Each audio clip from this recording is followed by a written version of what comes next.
যখন মাইয়েতকে কবরে শোয়ানো হয় তখন সে তাকে দাফন করে যাওয়া ব্যক্তিদের হাঁটার খসখস আওয়াজ শুনতে পায়। এরপরে তাকে যখন শুইয়ে দেওয়া হয়, সে যদি মুমিন ব্যক্তি হয় তাহলে তার মাথার দিকে তার সলাত এসে দাঁড়িয়ে যায়। দুনিয়াতে আপনি যে নামাজগুলো পড়েছেন, আমি যে নামাজগুলো পড়ছি, এগুলো মাথার দিকে দাঁড়িয়ে যায়। ডান দিকে চলে আসে তার সওম মানে কি? রোজা। বাম দিকে চলে আসে যাকাত। তারপরে পায়ের দিকে চলে আসবে তার আত্মীয়তার সম্পর্ক রক্ষার ইবাদত, তার এই যে অন্যান্য দান সদকা, তার নফল আমল, তার তাসবিহ তাহলিল, তার কোরআন তেলাওয়াত ইত্যাদি পায়ের দিকে চলে আসবে। এখানে একটা হাদিস এসেছে, সূরাতুল মুলক যে ব্যক্তি রাতের বেলা তেলাওয়াত করবে, কোন সূরা ভাই? তাবারাকাল্লাযী বিয়াদিহিল মুলক ওয়া হুয়া আলা কুল্লি শাইইন কাদির। এই সূরা যে ব্যক্তি রাতের বেলা করে তেলাওয়াত করবে, ইনশাআল্লাহ সূরা মুলকও কবরে তার সাথে থাকবে এবং কবর আযাব থেকে সূরা মুলক তাকে বাঁচাবে ইনশাআল্লাহ। আমি বুঝাচ্ছি যে কি অবস্থাটা হবে। এবার দুজন ফেরেশতা মাথার দিক থেকে আসবেন, আসতে চাইবেন, সালাত বলবে এখান দিয়ে আসা যাবে না, এদিক দিয়ে আসা যাবে না। ডান দিক দিয়ে আসতে চাইবেন, এদিক দিয়ে আসা যাবে না। বাম দিক দিয়ে আসতে চাইবেন, যাকাত বলবে এদিক দিয়ে আসা যাবে না।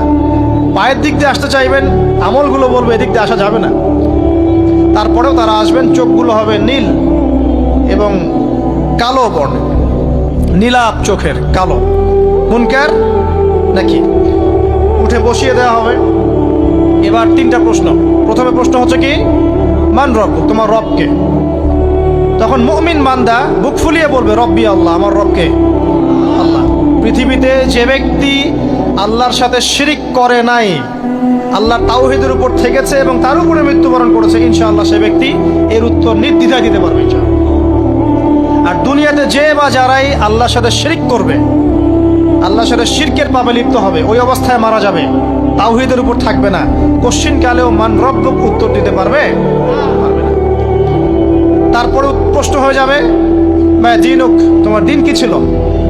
মুমিন বান্দা উত্তর দিবে কি? দিন ইয়ান ইসলাম, আমার দিন ছিল ইসলাম। এখানে শুনে রাখেন, পৃথিবীতে যারা ইসলামকে পরিপূর্ণরূপে পালন করবে তারাই এই উত্তর দিতে পারবে ইনশাআল্লাহ।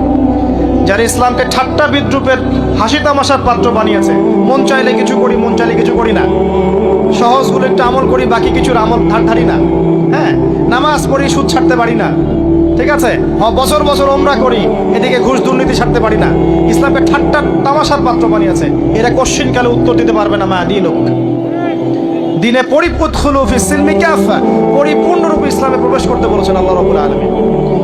যারা পরিপূর্ণরূপে ইসলামে প্রবেশ করবে এবং ইসলামের প্রতিটা মৌলিক বিধান মেনে চলবে, ইনশাআল্লাহ তারা এর উত্তর দিতে পারবে।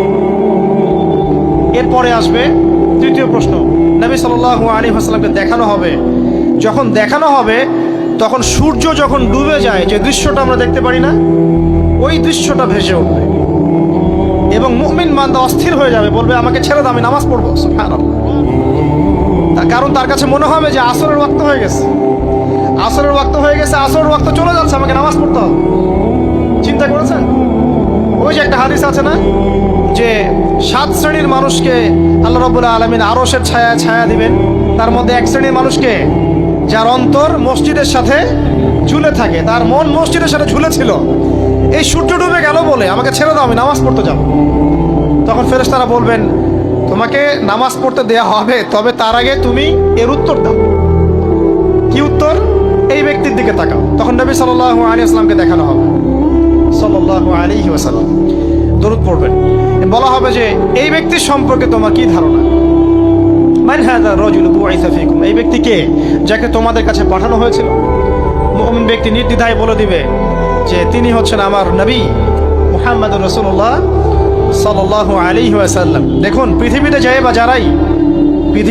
বা যারাই নবী সাল্লাল্লাহু আলাইহি ওয়াসাল্লামের সুন্নতের উপর আমল করবে, ইনশাআল্লাহ সে তার উত্তর দিতে পারবে। দুনিয়াতে যারা নবীর সুন্নতের 5 পয়সা পরোয়া করছে না, তার আদর্শের 5 পয়সা দাম দিচ্ছে না, তারা কোশ্চিন কালে উত্তর দিতে পারবে না। নাম হতে পারে আব্দুর রহমান, আব্দুর রহিম, নবীর সুন্নতের ধার ধারে না, তারা উত্তর দিতে পারবে না। নবীর সুন্নতের গুরুত্ব কত গভীর, এটা আমাদেরকে এখান থেকে বুঝতে হবে। তাই প্রিয় যুবক ভাইরা, মুসলিম ভাইরা, আমাদের জীবনটাকে নবীর আদর্শ এবং সুন্নতে ঢেলে সাজাতে হবে। সকাল থেকে সন্ধ্যা পর্যন্ত প্রতিটা কাজ করবো কার তরিকায়?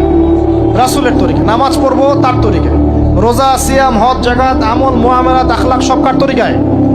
নবী সাল্লাল্লাহু আলাইহি ওয়াসাল্লামের তরিকা অনুযায়ী ইনশাআল্লাহ। আল্লাহ পাক তৌফিক এনায়েত করুন, আমিন।